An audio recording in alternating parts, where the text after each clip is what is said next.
Olá pessoal, mais uma reflexão essa noite.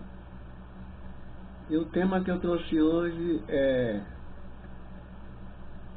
o ladrão da cruz. Ele foi salvo por causa do seu arbítrio ou por causa de Deus?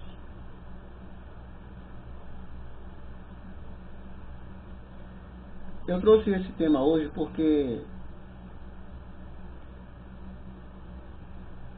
existe por aí uma polêmica muito grande acerca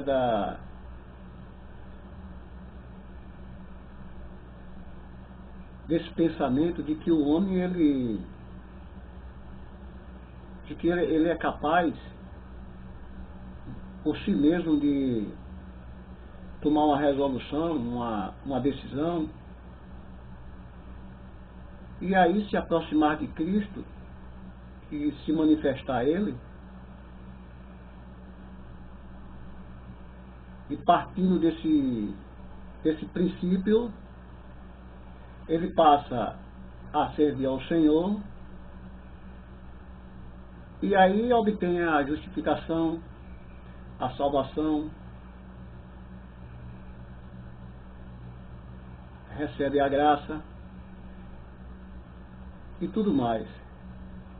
Então, eu trouxe aqui uma passagem, é a passagem que fala acerca dos dois ladrões que foram crucificados junto com Jesus.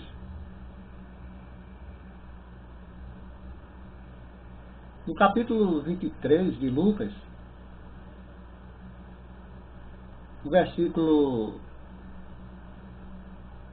a partir do versículo 39, eu vou dar uma lida e depois eu vou fazer uma análise do que de fato aconteceu dentro desse fato aqui. Lucas 23, 39. E um dos malfeitores que estavam pendurados blasfemava dele, dizendo: se tu és o Cristo, salva-te a ti mesmo e a nós. Respondendo, porém, o outro, repreendia-o, dizendo: tu nem ainda temes a Deus, estando na mesma condenação. E nós, na verdade, com justiça, porque recebemos o que os nossos feitos mereciam. Mas este nenhum mal fez. E disse a Jesus: Senhor, lembra-te de mim quando entrares no teu reino. Até aí já basta. Então, dentro desse esboço aqui, dentro dessa atitude que aconteceu, eu trouxe essa pergunta: se esse ladrão ele foi salvo pelo seu arbítrio, eu não falo livre-arbítrio porque não existe livre-arbítrio. O que existe, na verdade, é arbítrio. Ele foi salvo pelo seu arbítrio ou foi Deus que o salvou? Ou ele foi salvo por causa de Deus? Então vamos analisar aqui ponto a ponto. Se a gente observar aqui,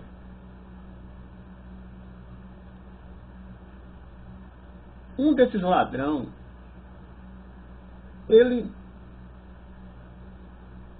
a palavra diz que ele blasfemou contra Jesus.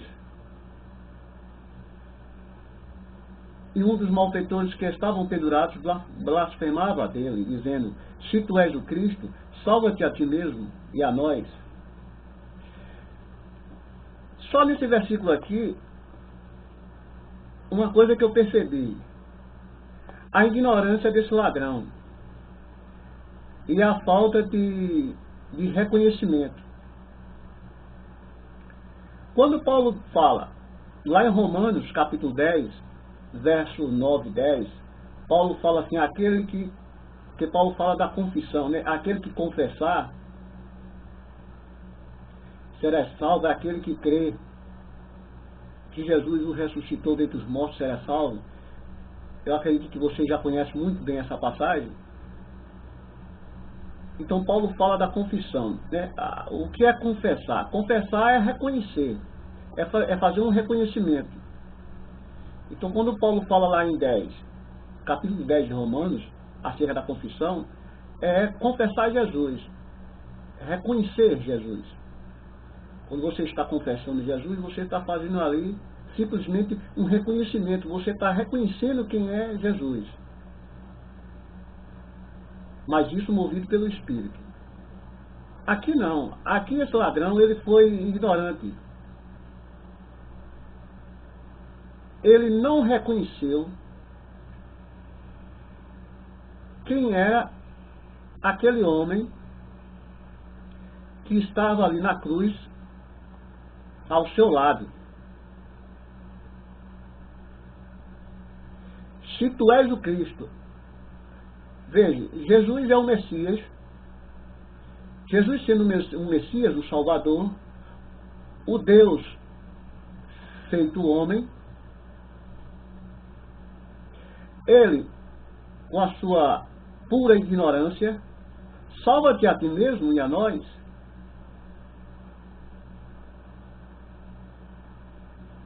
Respondendo, porém, o outro, repreendia-o dizendo, tu nem ainda temes a Deus, estando na mesma condenação. O que eu acho muito lindo da parte desse outro ladrão é que eram duas pessoas que viviam uma vida errada, porque eles eram ladrões.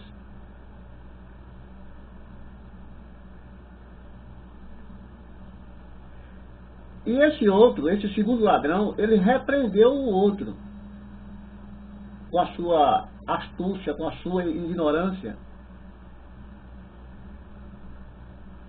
não tendo reconhecido quem era aquele homem que estava ao seu lado. Se tu és o Cristo, veja como ele falou. Tu nem ainda temes a Deus, estando na mesma condenação. Então ele falou, mas rapaz, nem numa situação dessa tu tens respeito por Deus?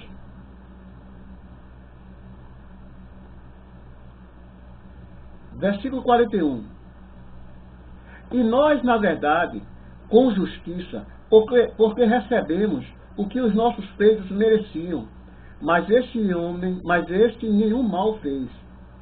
Que coisa interessante. Primeiro, aqui, esse ladrão, ele repreendeu o outro.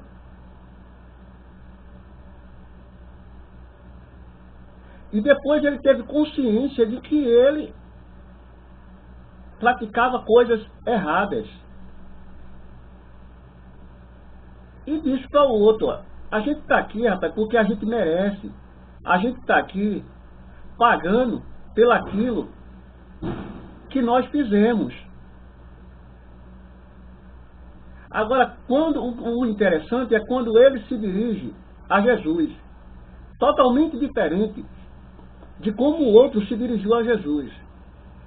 Mas veja como ele se dirige a Jesus. Primeiro, ele reconhece que ele foi uma pessoa que andava numa vida, num caminho carnal, desregrado, numa vida desagradável diante de Deus.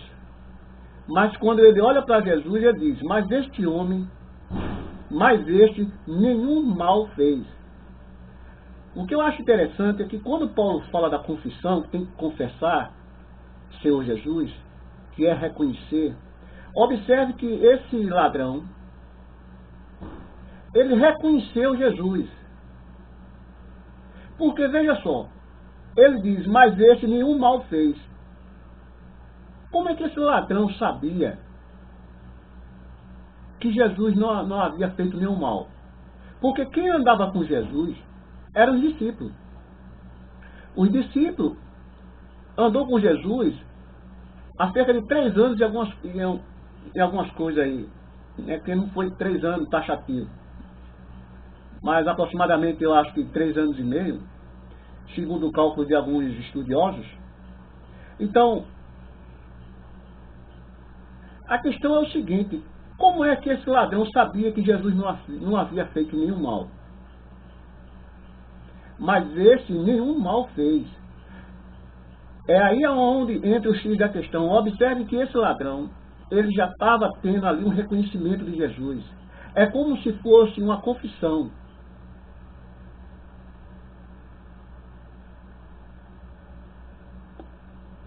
E disse a Jesus: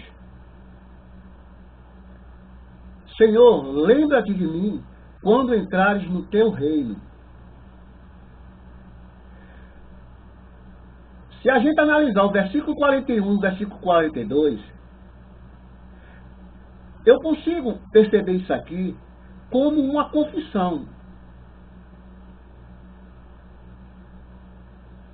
A palavra não está dizendo aqui a mim que é uma confissão.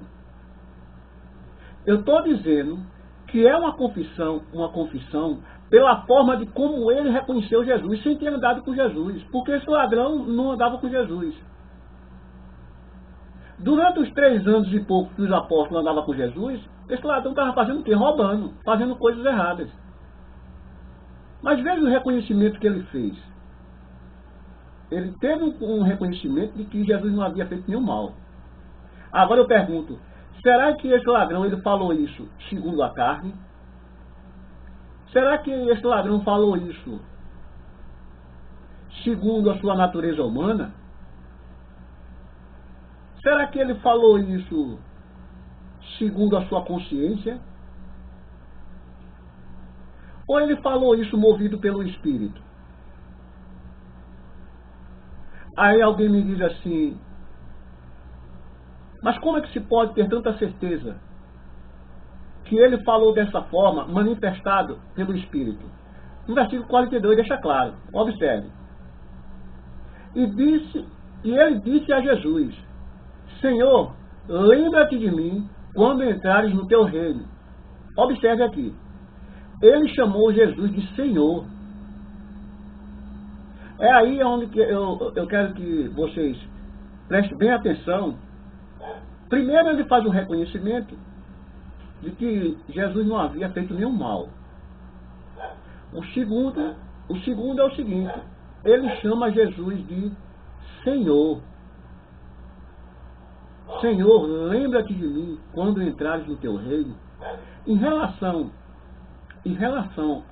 a essa palavra Senhor, a gente vai em 1 Coríntios.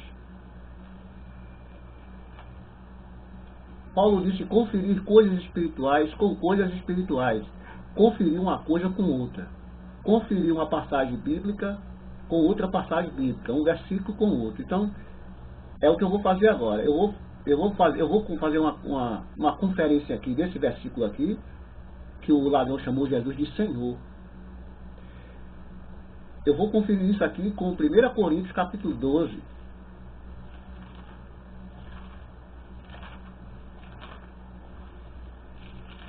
Primeira Coríntios capítulo 12, versículo 3.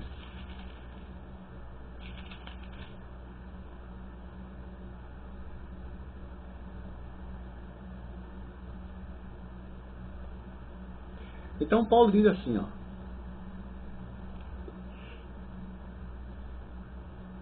Eu vou ler a partir do versículo 1. O título é Acerca da diversidade de dons espirituais. Então, a partir do versículo 1, assim. Acerca dos dons espirituais, não quero, irmãos, que sejais ignorantes.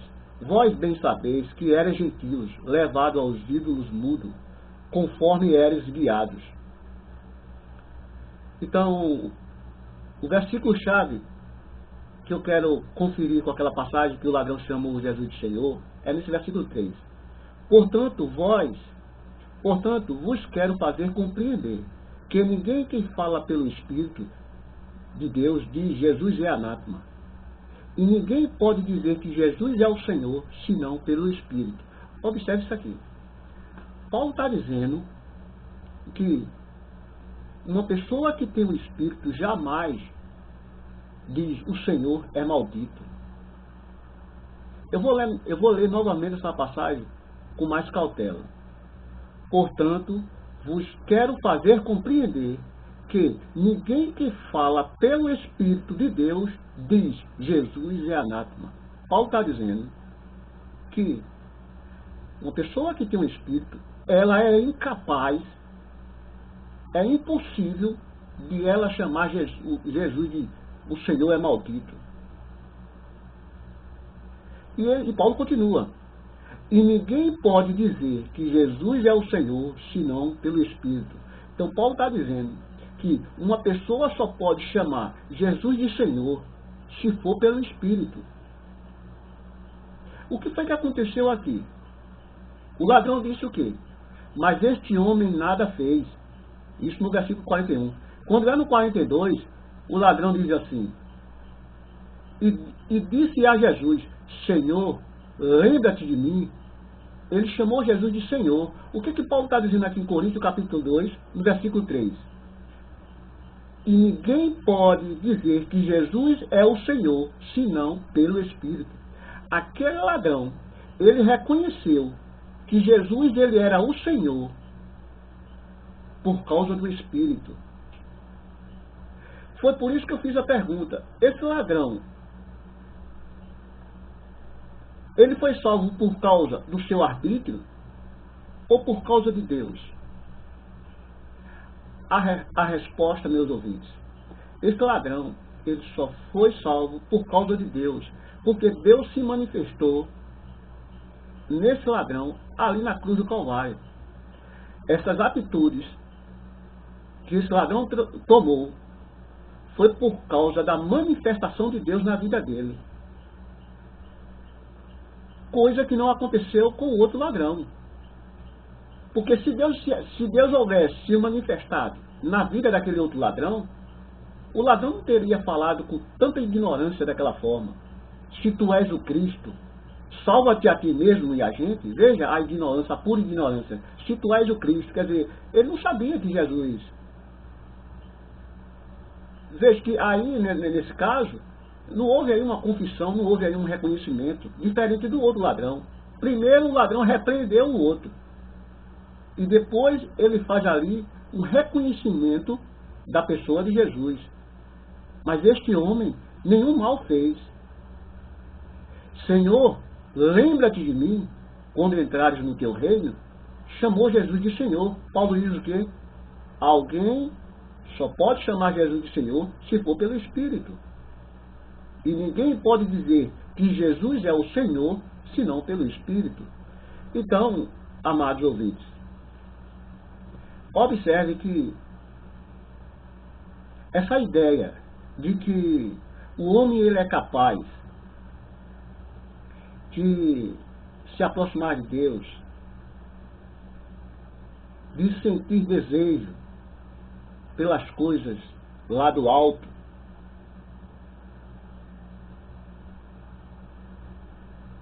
segundo muitos ensinamentos que existem por aí, dizem que o homem é capaz por si mesmo. Mas eu digo a vocês que não. Por quê? Sendo um homem escravo do pecado, o homem ele sempre vai servir ao pecado, porque ele é escravo do pecado. No capítulo 6 de Romanos, veja o que Paulo diz. No versículo 17, Paulo diz assim: mas graças a Deus, que tendo sido servos do pecado, obedecesse de coração a forma de doutrina a que fostes entregues. 18. E libertados do pecado, fostes feitos servos da justiça. 20. Porque quando eres servos do pecado, estavas livres da justiça. 22. Mas agora, libertados do pecado e feitos servos de Deus, tendo o vosso fruto para a santificação e por fim a vida eterna. Então, observe que Paulo está falando aqui de duas escravidão. Primeira escravidão é quando o homem ele é escravo do pecado. E depois o homem passa a ser escravo de Deus. Quando o homem ele é libertado por Jesus, ele deixa de ser escravo do pecado e passa a ser servo de Deus, escravo de Deus. Mas para isso, tem que haver uma libertação. Agora, hoje eu digo que é impossível de o homem, por si mesmo, ele se inclinar para as coisas de Deus, sem Deus antes, primeiro se manifestar na vida dele. Como é que eu posso provar isso? Em Romanos capítulo 8, aqui na mesma carta de Romanos,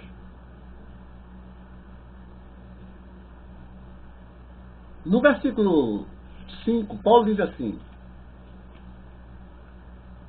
porque os que são segundo a carne inclinam-se para as coisas da carne. Então observe. Toda pessoa, todo ser humano na terra, que ela está vivendo segundo a carne, a inclinação dela é só para a carne. É impossível de ela ter a capacidade de, por si mesmo, de se inclinar para Deus. Mas Paulo continua: mas os que são segundo o Espírito, para as coisas do Espírito. Então, só quem se inclina para Deus, só quem se inclina para as coisas lá do alto, são aqueles que já têm o Espírito. Mas aquele ainda que não tem o Espírito, a inclinação dele é só para a carne. Então, esses conceitos que dizem que o homem tem livre-arbítrio, que o homem tem capacidade de escolher se ele vai para o céu, se ele vai para o inferno, se ele serve a Deus ou se ele serve a carne. Esse pensamento do livre-arbítrio, isso aí é um desrespeito à soberania de Deus. Infelizmente, eu sou sincero em dizer isso, porque esse pensamento, essa doutrina do livre-arbítrio, que é ensinado por 90% das igrejas, isso tira toda a glória de Deus. Porque estão querendo tirar a glória de Deus e colocar nos homens, de que homem é o super-homem. Eu não estou querendo dizer que o homem, sendo dependente de Deus, o homem é um robô. De forma nenhuma. O homem não é um robô. O homem tem, sim, vontade própria. Por isso que eu digo que o homem ele tem arbítrio. Por que eu falo que o homem tem arbítrio? Porque o homem ele tem uma vontade própria. Só que essa vontade do homem é uma vontade limitada, que é incapaz de esse homem, pela sua própria vontade, de se inclinar para Deus. Porque Paulo está dizendo o quê? Porque os que são segundo a carne inclinam-se para as coisas da carne. Paulo não está dando aqui um espaço para que essa pessoa também tenha capacidade de se inclinar para Deus, de se inclinar para as coisas do alto. Então eu não posso me introduzir dentro de um pensamento que reduz a soberania de Deus. Porque essa doutrina do livre-arbítrio, ela rouba a soberania de Deus. Ela diminui Deus.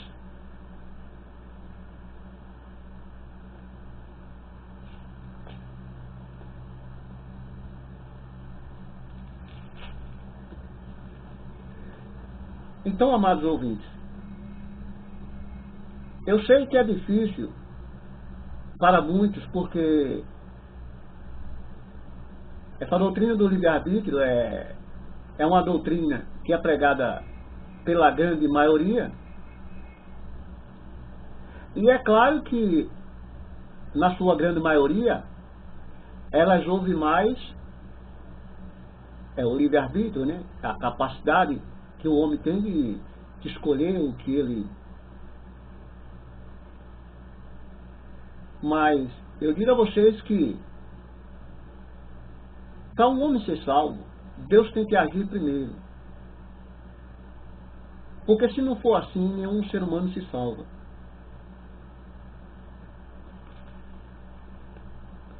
Eu não consegui encontrar nas escrituras nenhum personagem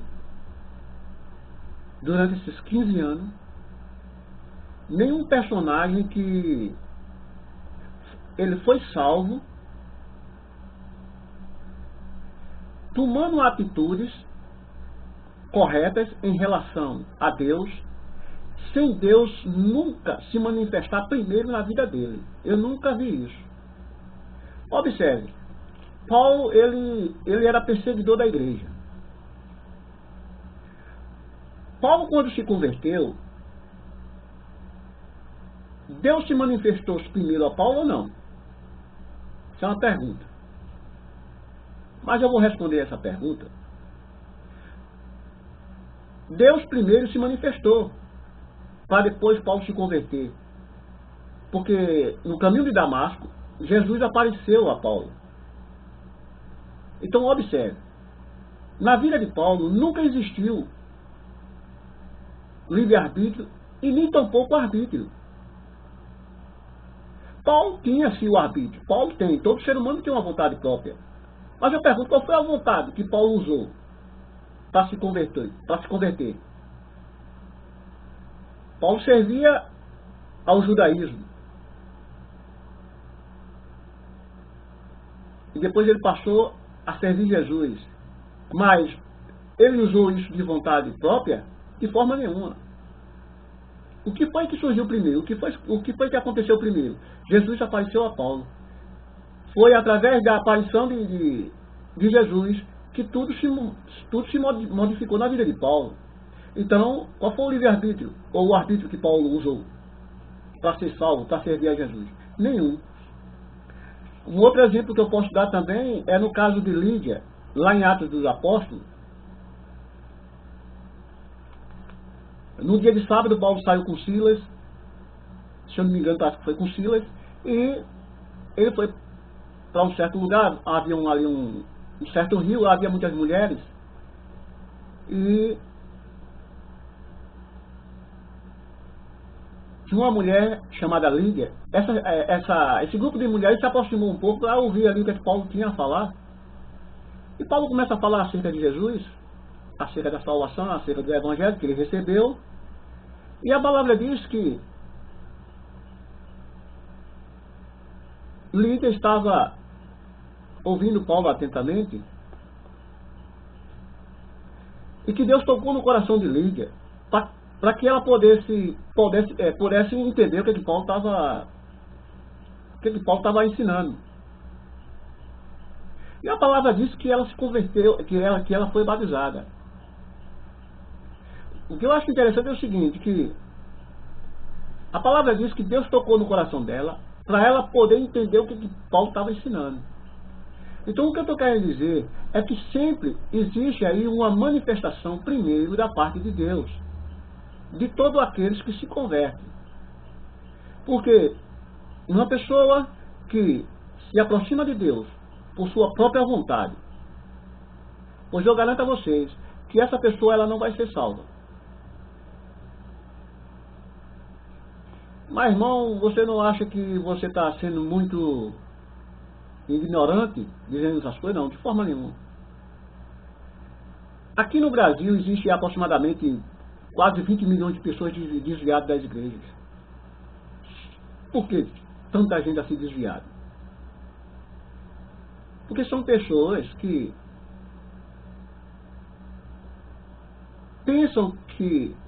pensaram que dependiam de si, mas quando se infiltraram, não suportaram. E aí viram que as coisas eram outra. E aí, caiu fora. Por isso que eu repito, toda pessoa que se aproxima de Jesus por sua própria vontade, pelo seu próprio arbítrio, essa pessoa ela não irá suportar, ela não vai ficar, ela não vai permanecer. ela irá se afastar. Como teve muitos que abandonaram Jesus, porque eles se aproximaram por conta própria. Veja aí os apóstolos, é um outro exemplo que eu dou. Por que os apóstolos não abandonaram Jesus? Porque eles foram escolhidos por Jesus. No capítulo 15, versículo 16 de João, Jesus diz assim: não foste vós quem escolheste a mim, foi eu quem escolhi a vós. Então Jesus deixa claro, não foi vocês não que me escolheram não, foi eu quem escolhi vocês. Por isso que os apóstolos não abandonaram Jesus, exceto Judas Iscariote. Judas Iscariote fez o que fez, porque Judas Iscariote, ele nunca foi um crente. Judas Iscariote, ele nunca foi um discípulo de Jesus. Jesus o chamou Judas apenas para cumprir as Escrituras. Jesus nunca escolheu Judas para salvá-lo. Isso aí é um equívoco de 90% das igrejas. Jesus chamou Judas, escolheu Judas apenas para se cumprir as Escrituras.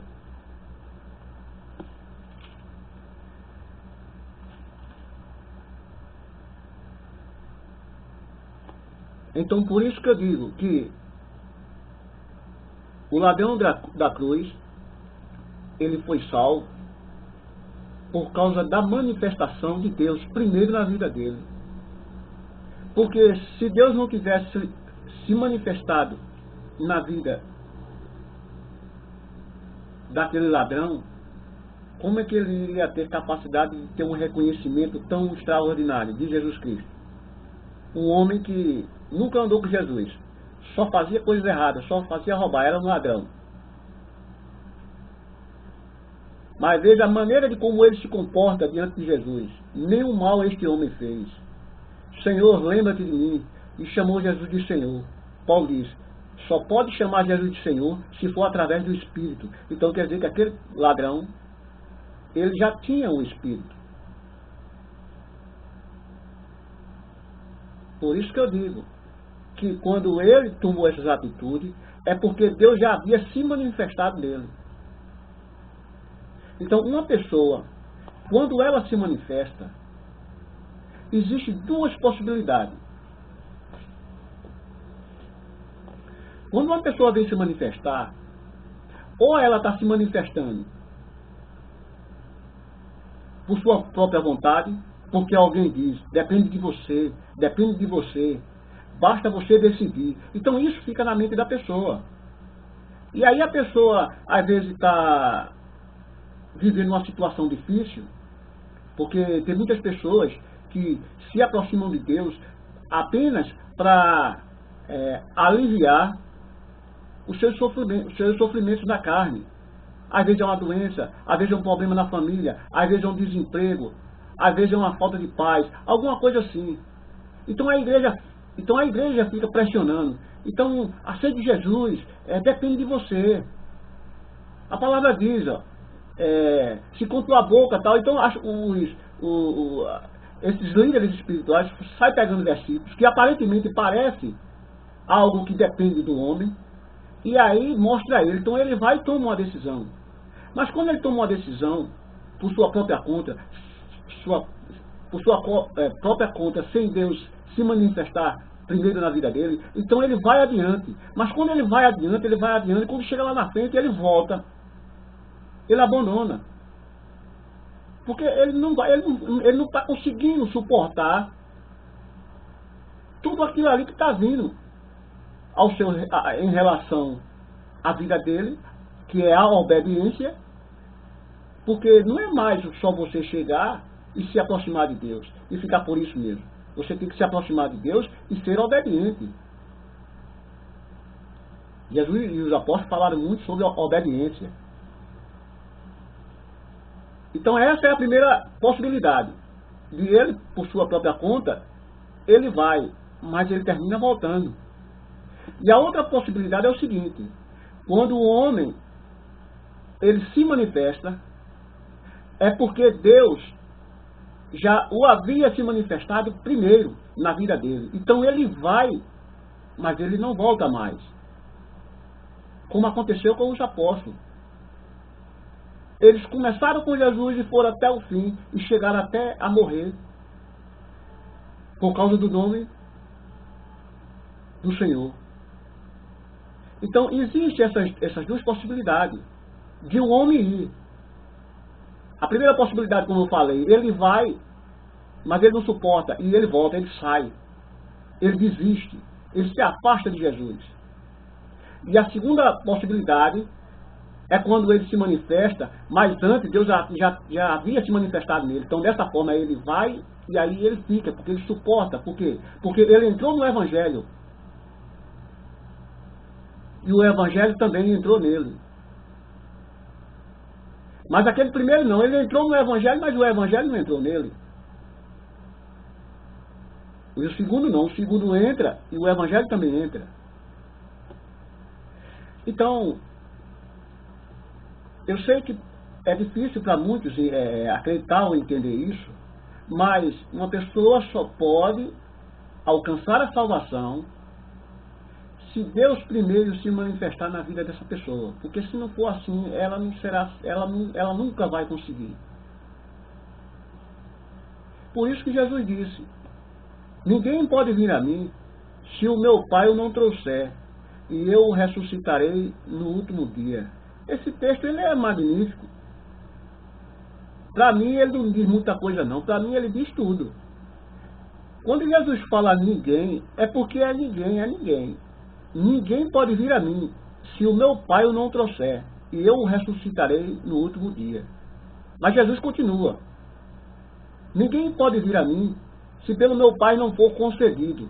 Então, observe que tem que o Pai trazer, tem que o Pai conceder. Então, sempre Deus se manifesta primeiro. Então, nunca é o homem primeiro, sempre é Deus primeiro. Então, todos esses que tomam uma atitude por sua própria conta, sem a manifestação de Deus, essa pessoa ela não vai ser salva. Infelizmente, ela nunca vai ser salva. Vai chegar um tempo que ela possa ser até que ela não chegue nem até abandonar. Possa ser até que ela não chegue nem a sair da congregação. Ela passa lá 30, 40, 50 anos dentro da congregação, mas salvação ela não vai ter, não. Por quê? Porque ela não foi chamada, ela não foi escolhida.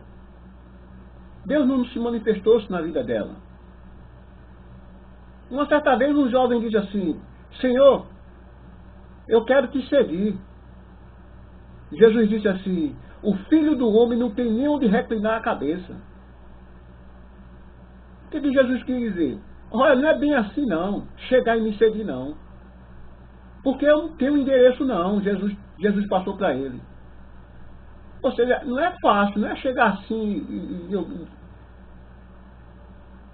Então tudo tem que ser primeiro Deus. Deus se capacita para tudo. Ele se manifesta. E aí ele vai preparando o seu povo, o seu servo. Por isso que Paulo diz em Efésios capítulo 2, verso 1, Paulo diz: ele vos deu vida, estando vós mortos em vossos delitos e pecados. Observe que coisa interessante. Paulo diz: ele vos deu vida. Ele, quem? Jesus. Deu vida quando? Quando vós estavam mortos em delitos e pecados. Então Paulo está dizendo que Jesus me deu vida quando eu estava morto. Mas morto como? Morto espiritualmente. Observe que tudo aquilo que está morto é imóvel. Um cadáver, um morto, ele não se mexe para nada. Que ação ele tem se ele está morto? Então Paulo diz: ele vos deu vida quando vós estavam mortos. Então é impossível de um homem, estando morto espiritualmente, ele ter capacidade, ele sentir desejo de querer ir para o céu, de querer. Não tem como ele sentir desejo de alcançar a vida eterna, a não ser que ele seja pressionado pelas circunstâncias que está ao seu redor. Se ele sentir tal vontade, tal desejo, pode ficar certo, é um desejo, uma vontade apenas de aparência, por conta das pressões e das consequências e da situação que está ocorrendo ao seu redor. Então, quando existem algumas pressões psicológicas, então pode fluir nele um desejo, mas não que seja um fruto produzido por Deus, e sim pelas pressões. Tem que se deixar bem claro isso.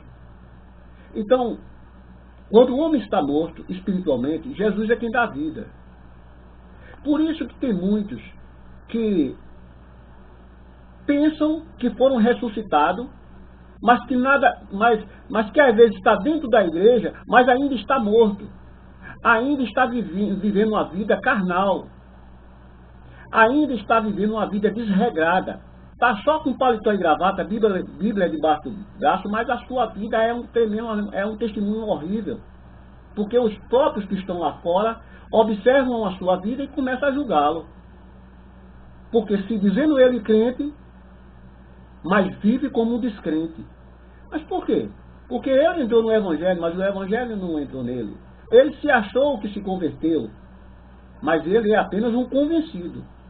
Ele achou que foi ressuscitado, mas que ele ainda continua morto. Então, uma pessoa ela só consegue ressuscitar, só consegue alcançar vida espiritual quando o próprio Jesus o ressuscita, quando o próprio Jesus o dá vida. Então, tem que se entender quando uma pessoa de fato ela parte a servir ao Senhor. No momento quando ela se manifesta para servir a Deus, tem que saber se de fato houve ali uma manifestação espiritual na vida daquela pessoa ou apenas é uma manifestação apenas de aparência. Porque se for de aparência, pode ficar certo, nunca irá ser salvo. Mas aqueles que foram realmente usados por Deus, que receberam a presença de Deus na vida dessa pessoa, pode ficar certo que essa pessoa sim, ela será salva, porque houve aí uma manifestação de Deus na vida dela.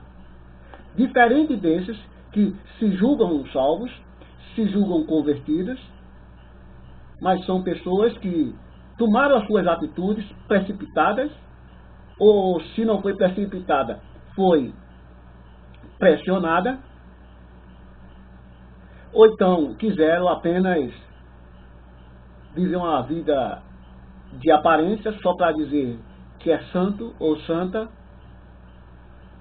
mas nunca consegue viver a palavra de Deus na sua íntegra. Por quê? Porque não tem um espírito. Ainda está vivendo na carne.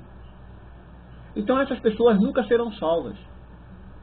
Por mais que ela aparenta que vão ser salvas porque está na congregação, está lendo a palavra, está fazendo isso ou aquilo. Então, aparentemente, parece até que vai ser salva, mas quando na verdade nunca vai ser. Porque Jesus, quando chegar, ele vai dizer: apartai-vos de mim, maldito, nunca vos conheci.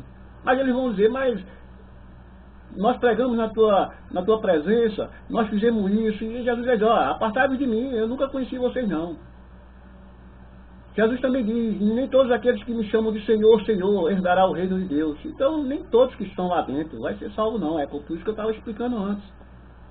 Tem que ver aí essas linhas em que eu falei de uma coisa e de outra. A maneira de como um se manifesta e a maneira de como o outro se manifesta.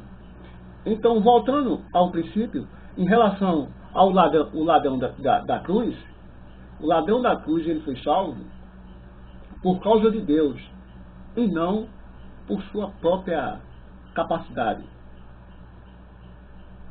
Então eu paro por aqui e até a próxima.